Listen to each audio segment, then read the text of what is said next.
Well, it looks like another beautiful day on the neoprene here, XO. Happy to have you join us. I'm looking to pick up my first victory patch here, XO. And you've just been putting up a nice fight here with your Selesnya deck that you've got going on, and let's see how your first hand goes. Yeah, so it looks like I'm missing green. That's like the key thing I'm noticing out of this opening hand. But it is a tiebreaker round. I am up on patches, so I'm not gonna mulligan this hand. I'm gonna keep it. Two planes and a Mindstone is basically what I'm playing with. Where you Um, are gonna mulligan. I'm for sure mulliganing in that Makes one sense. hand, one Makes mana sense. hand. Yeah, Yeah, without the patches on your side, you have to be a little more aggressive on the mulligans. absolutely, And since I'm up on patches, I get to be a little more greedy with for my sure. opening hands. This is looking good. I got both colors. Yep, tossing a land, and let's get to it.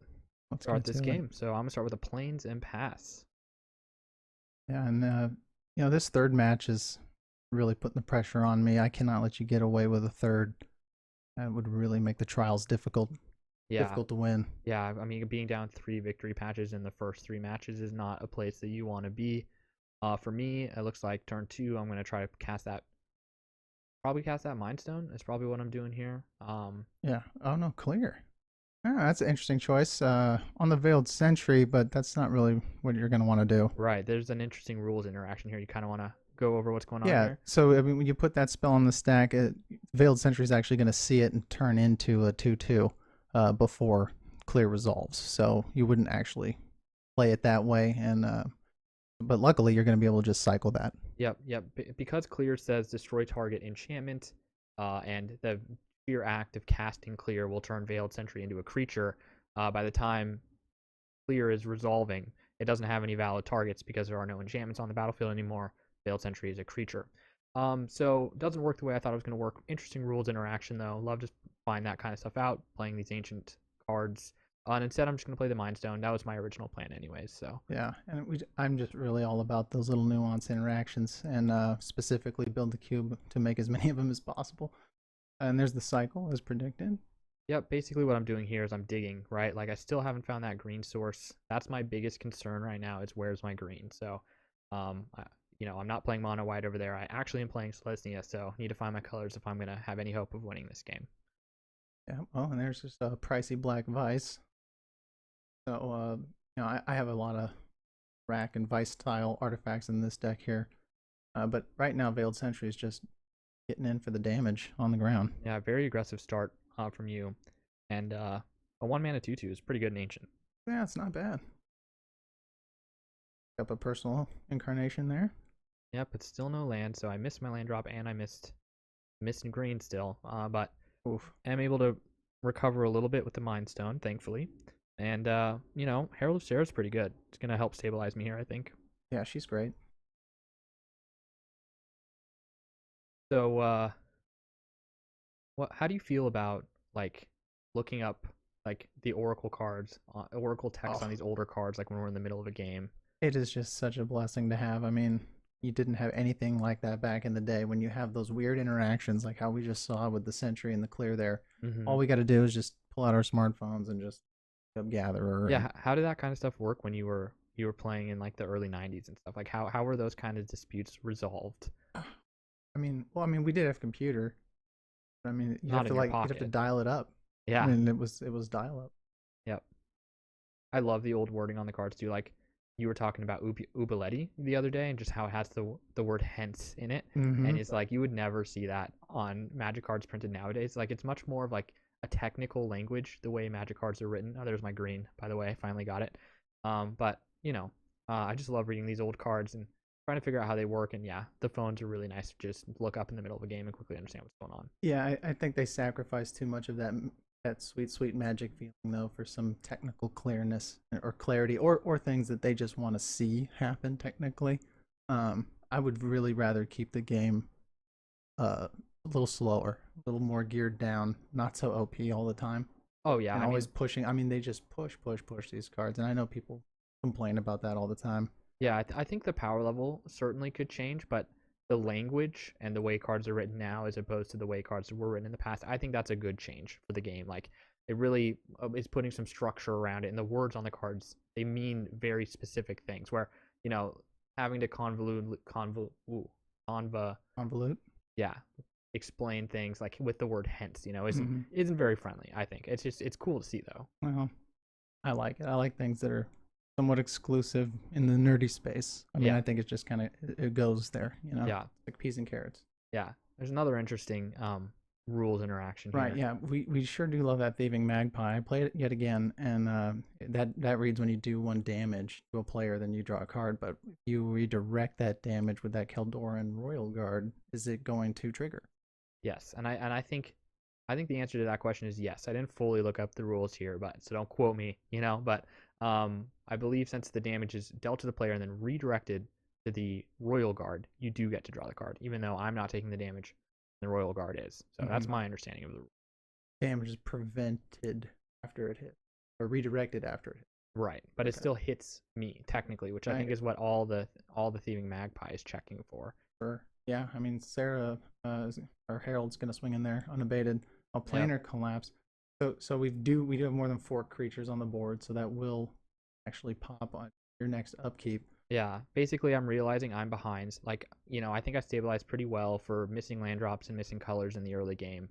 I mean, I am behind on life total, but it's really anybody's game right now. But I think I want the game to go a little bit longer, so I'm willing to blow the board, and see what happens next.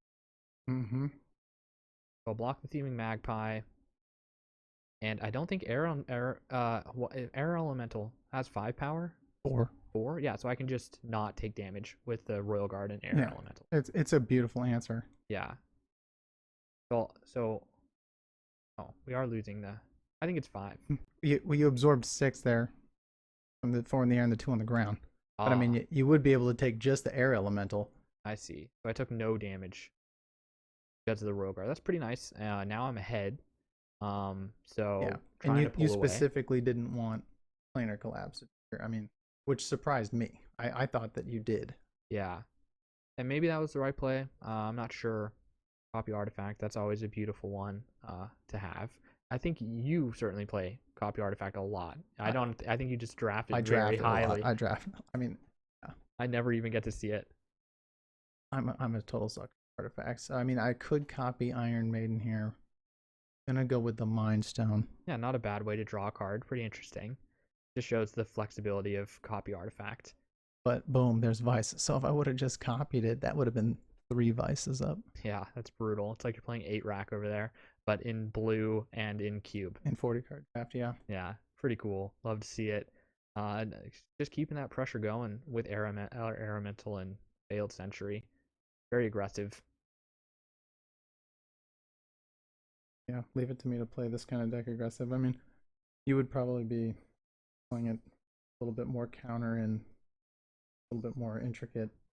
I'm a big sucker for those big blue flyers. Yeah, Those have always just been so nice in this game. yeah, they're great. I mean, Air Elemental is an absolute classic.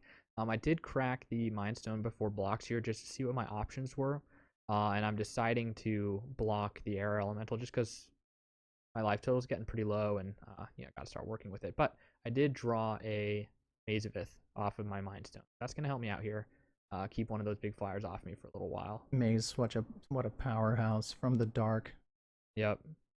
There's the Maze and a Keldoran Frost Beast. So still dropping power even though I'm only at 5 life. I'm really trying to stabilize here so I can keep the flyer off of me and I can block the Veiled Sentry. All I have to worry about now are your vices. Sure. I needed that strip mine like we saw in the previous game, but instead I get the howling mine. I'll take it. Yeah, Now we're both drawing 2 at upkeep. I really, really like your deck design here with Howling Mine and the Vices, so it's like forcing my hand size to be higher than I would necessarily want. Really interesting stuff. Pretty cool, thanks. So, I mean, 8 life, Keldoran Frost Beast, could get there. I don't really know what I'm looking for at this point in the game, but it's really anyone's game Well, still. yeah, I mean, we're really low. We're in the late game here, and I mean, if you wipe the board, you just have to stay under 4 and you're good to go. I mean, with as much mana as you've got up now, it's really not that difficult for you to stay below 4 even with drawing 2 cards per turn. Yep. Yep. And for the second card I drew there off the Howling Mine was the Desert Twister, which, again, one of my favorite cards in the entire cube. Yeah, the old nuke. You got another flyer and the Lotus Veil, which is another one of those cards that you just very much like. I never get to see it in packs. Like as soon as it's there, it's like, all right, I'm taking it. Yeah, you ain't drafting that on me. Yep, never. Very Mm-mm-mm. interesting card. Just the art. I mean, just the John Avon and Weatherlight, the piece of Lotus. I don't know. It does say Lotus on it. Sometimes that's all you need. Sometimes it's all you get, and it's enough. Yep. So I'm gonna maze the flyer. Makes sense. Keep that guy out of here. Get him out of here. No problems. And then I will block the Veiled Sentry. It's going the way I wanted it to go. Yep. So still no collapse. Down to 3 creatures on the board. Yep. It's been really interesting watching that collapse just not go off. You know, like I like that card. It's fun to play around. Yeah. Well, see these cards though. They're sitting here, and even if they're not doing anything, they're doing work because we are playing around them. Their board presence is undeniable, and we are very much aware of it. It's what makes it so tight and hard when you're playing in this 40 card format, in my opinion. Especially if you're not super familiar with the cube and how the cards interact. Definitely. But by now, EXO, we've got we've got 2 games under our belt. We are familiar with each other's deck, and that's a big difference from game 1 in any match where we do not know what we have. Yep. Like at this point, we've seen both the cubes. We've played a couple of matches. Like we're a lot more familiar with what's there and what's good and what's bad. Like sometimes cards aren't good in specific formats. Like they could be good in standard, but they aren't good in this cube environment for whatever reason. Exactly. So, fun. Another board wipe. The False Prophet. RFG. Nice. Yeah, I mean, this is looking good for me. I am down on life total, but we are up to 4 creatures now, so we're threatening the planar collapse. And I have the bigger board, so yeah, you got the maze. I can't get through. Oh, but I get that tutor off of my Howling Mine. That feels nice. This card is a powerhouse. Doesn't really matter what format it is. I mean, even at this low life total, you still want to pay the 2 life to cast it. Right. What are you looking for here? Well, Psionic Blast if I drafted it, but I don't think I did. I am definitely looking for some. Oh, there it is. Prosperity. Right at the top, of course. Of course. So just hit myself for 2 and get to draw my Prosperity next turn. So I will be forcing us both to draw X number of cards. Right, which of course for me with those racks around is very bad. I don't want to prosper actually. Let's just, let's let things be normal. I mean, the Howling Mine is already enough. We don't need to be more prosperous. I know I have this. I mean, especially because I know that wipe is inevitable at this point. I mean, there's nothing that can stop it. Yep, should go off here at this upkeep. Twister is sorcery speed. Yes, right? It is sorcery speed, but it can hit any permanent.